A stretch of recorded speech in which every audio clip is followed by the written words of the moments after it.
Tell us about it. Yeah, as I mentioned to people after the event we had in Ripley, I was very moved by that event to see so many people there. It was a wonderfully executed event and it was very special in every way. But when Mayor Eadie stood up and said that the council had agreed that they were going to name this facility after me, that was a very moving thing for me. It was something permanent, and it was we were just overcome by the gesture, and to stand here today and see it in living colour, it's very moving for us. Is it a special event knowing that it's a medical clinic as opposed to some other building?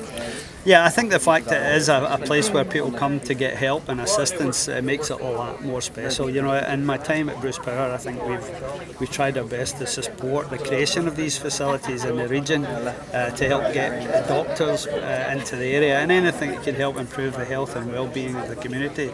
So, you know, I tried to mirror that in my personal life too, where I could offer financial support to facilities in the area. So yeah, there is a special meaning to the thing. Simply because it is a place that I know people value in this community. Okay, you're back now for the weekend, you were back for the Scottish Festival and so on.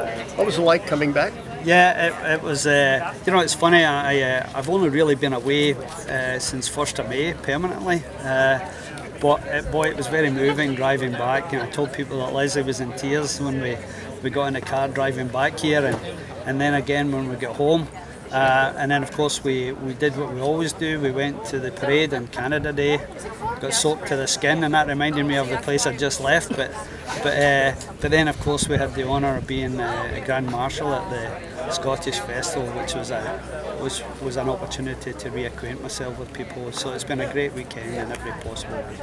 So how goes the job in Scotland? Yeah, well, obviously the UK's in a bit of a mess right now with the Brexit situation. It's created a lot of instability. But you know, I went there on the basis that I believed we needed to build new nuclear plants in the UK. And as I said when I left, that was unfinished business for me. I still believe we can do it, and I still believe it matters to Canada whatever happens in the UK in terms of nuclear new build. So I'm still optimistic, but I have to say right now there's several months of turmoil in the UK until we get our head around this whole EU exit. Does that exit affect the nuclear industry in Scotland? Well, I think it affects investor confidence. You know, if you look around, there was prior to the vote, a lot of large international companies were cautioning against an exit because they worried what it would do to the investment stability, John. So it's fair to say that those same leaders are going to have to decide what do they do next. Because the UK has often been a regional hub for many European businesses, and whether or not that still makes sense if they're not part of Europe, I'm sure lots of companies are thinking about it. Now, my employer is actually Hitachi, which is one of the world's largest companies, and heavily invested in the UK, so I'm sure their commitment will still be there, but things like the collapse of the UK pound makes a big difference to the cost of services. So I'm hoping it stabilises soon, because it's not good for anyone, including the rest of the world, to have the world's 5th largest economy in turmoil.